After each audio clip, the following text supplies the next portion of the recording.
आप सभी का अपना YouTube चैनल MK एग्ज़ाम में स्वागत है। तो चलिए दोस्तों, आप लोगों का जो 14 तारीख को जो परीक्षा होने वाला है ज्योग्राफी विषय में, तो उसमें से जो जितना भी इम्पोर्टेंट क्वेश्चन आएगा, उसमें से जितने भी खास क्वेश्चन दिया गया है इस वीडियो में मैंने आप लोगों के लिए लाया हूँ। अगर आप लोग अंत तक देख लीजिएगा तो आप लोगों को बहुत ही फायदा होगा परीक्षा में। तो चलिए देखते हैं कि कौन कौन सा क्वेश्चन इसमें दिया गया है जो आप लोगों के लिए बहुत ही इम्पोर्टेंट होने वाला है। तो अगर कहना है कि अगर आप लोग चैनल को सब्सक्राइब नहीं किए हैं तो चैनल को सब्सक्राइब कर दीजिएगा और दोस्तों के साथ शेयर भी कर दीजिएगा ताकि उनको भी इस वीडियो का लाभ मिल सके। तो चलिए देखते हैं पहला क्वेश्चन क्या दिया गया है। यहाँ पर जो पहला क्वेश्चन दिया गया है वो इस प्रकार है, देख सकते हैं कि क्या भारत को एक से अधिक मानक समय की आवश्यकता है? यदि हाँ तो आप ऐसा क्यों सोचते हैं? तो इसका जो आंसर दीजिएगा वह इस प्रकार होगा, देख सकते हैं कि वास्तव में भारत को एक से अधिक मानक समय की आवश्यकता नहीं है।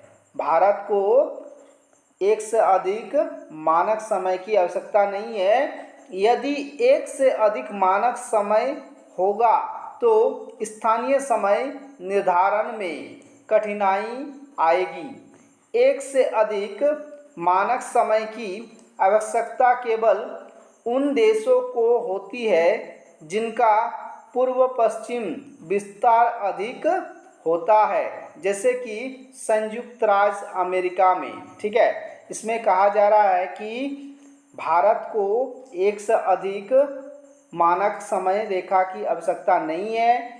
उन देशों को एक से अधिक मानक समय रेखा की आवश्यकता है जिनकी विस्तार क्या है, बहुत अधिक होता है, पूर्व से लेके पश्चिम जिसका विस्तार बहुत अधिक होता है, जैसे अमेरिका है, उसके लिए एक से अधिक समय जो है मानक समय की आवश्यकता होती है। तो इस प्रकार आप आंसर दीजिएगा, आपको नंबर मिल जाएगा। नेक्स्ट जो क्वेश्चन दिया गया है वो देख सकते हैं यहाँ पर क्या दिया गया है कि भारत की लंबी तट रेखा के क्या प्रभाव है। यहाँ पर क्वेश्चन कर रहा है कि भारत की लंबी तट रेखा के क्या प्रभाव है। इसका आंसर दीजिएगा इस प्रकार कि भारत की संपूर्ण तट रेखा द्वीप समूह सहित 7,516.6 किलोमीटर है। देश की बंगाल की खाड़ी और अरब सागर के रूप में लंबी तट रेखा समुद्री यातायात और पर्यावरणीय दृष्टि से लाभदायक है। लंबी तट रेखा जहां एक और सस्ता जल यातायात प्रदान करती है, वहीं यह समुद्री संसाधन प्रदान करने और स्थानीय जलवायु की दृष्टि से भी लाभप्रद होती है। इसका कहना इस प्रकार है कि भारत की संपूर्ण तट रेखा द्वीपीय समूहों सहित 7,516.6 किलोमीटर है। देश की जो बंगाल की है, बंगाल की खाड़ी और अरब सागर के रूप में लंबी तट रेखा है, समुद्री यातायात और पर्यावरणीय दृष्टि से लाभदायक है। ठीक है, ये हमारे लिए बहुत ही क्या होता है, लाभदायक होता है। लंबी तट रेखा जहां एक और सस्ता यातायात प्रदान करती है, मतलब आने जाने में जो जलीय रास्ता में, मतलब समुद्री रास्ता में जो है उसमें क्या होता है, वो सस्ता पड़ता है हम लोगों का। वहीं यह समुद्री संसाधन प्रदान करने और मतलब समुद्र में जो संसाधन पाया जाता है उसको प्रदान करने और स्थानीय जलवायु की दृष्टि से क्या है, बहुत ही लाभप्रद होती है। तो इस प्रकार आप 2 नंबर का आंसर दीजिएगा। नंबर का जो आंसर है वो इस प्रकार है, देख सकते हैं कि भारत का देशांतरीय फैलाव पूर्व में अरुणाचल प्रदेश तक 68 डिग्री 7 देशांतर पूर्व और पूर्व देशांतर से 97 डिग्री 25 देशांतर पूर्वी देशांतर गुजरात तक है। ठीक है, ने कम देशांतरीय विस्तार के कारण ही भारत की एक मानक समय रेखा 82 डिग्री 30 पूर्व है।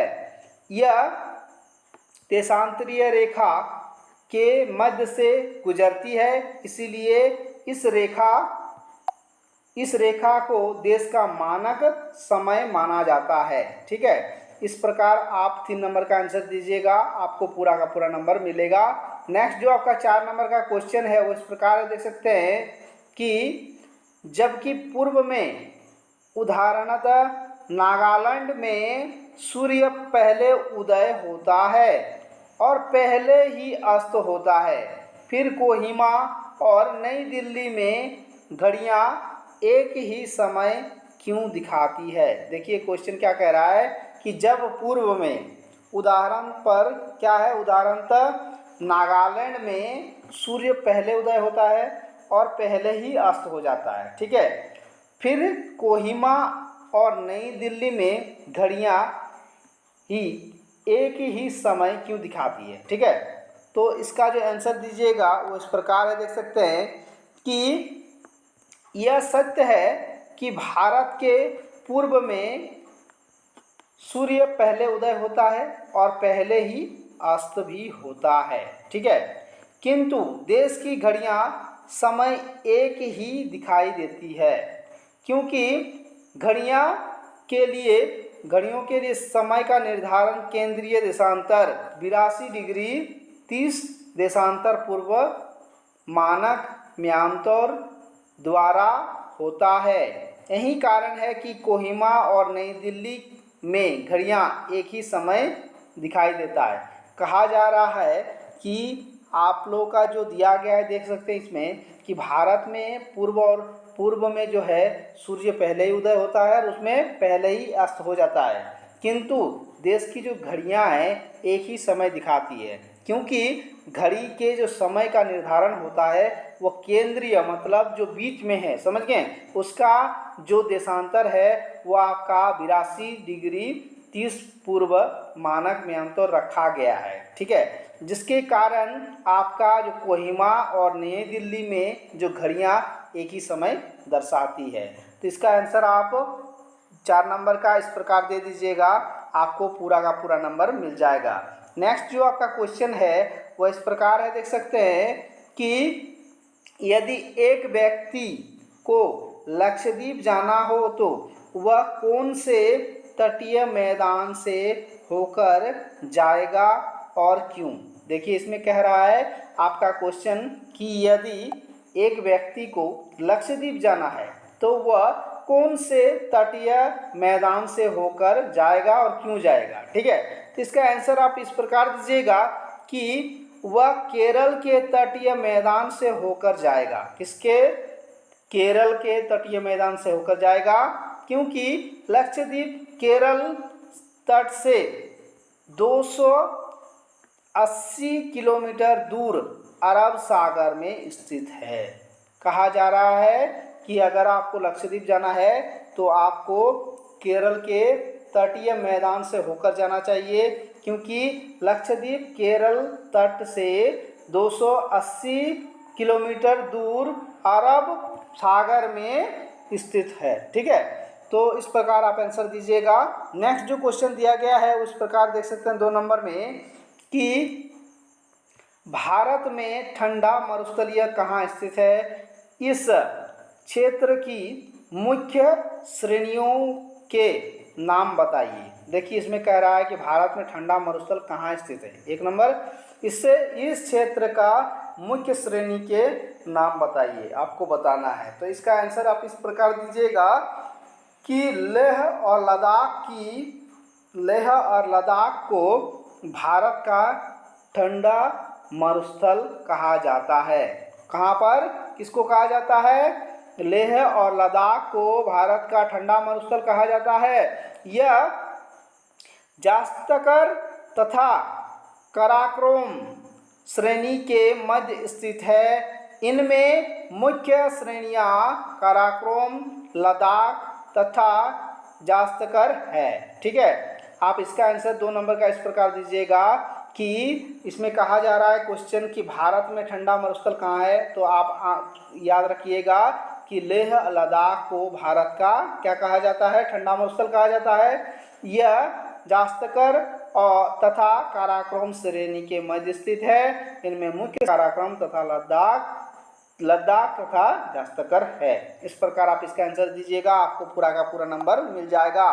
नेक्स्ट जो क्वेश्चन दिया गया है उस प्रकार है, आप देख सकते हैं कि पश्चिम तटीय मैदान पर कोई डेल्टा क्यों नहीं है। देखिए ये जो क्वेश्चन कहा गया है कि पश्चिम तटीय मैदान पर कोई डेल्टा क्यों नहीं है, तो इसका आंसर आप इस प्रकार दीजिएगा कि देखिए पश्चिम तटीय मैदान के मध्य में संकीर्ण है, लेकिन उत्तर और दक्षिण में चौड़ा हो जाता है। ठीक है, कहा जा रहा है कि पश्चिम तटीय मैदान के मध्य में संकीर्ण है, मतलब क्या, वहाँ पर सांकड़ा है, मतलब छोटा जगह है, ज़्यादा फैलाव नहीं है वहाँ पर, लेकिन उत्तर और दक्षिण में चौड़ा हो जाता है। लेकिन उत्तर और दक्षिण में क्या हो जाता है, उसका जो फैलाव है वो बहुत ज़्यादा हो जाता है, क्योंकि इनमें अधिकांश नदियाँ समपर्वतीय है। ठीक है, समपर्वतीय है, जो आपका कह रहा है इनमें से जो नदियां है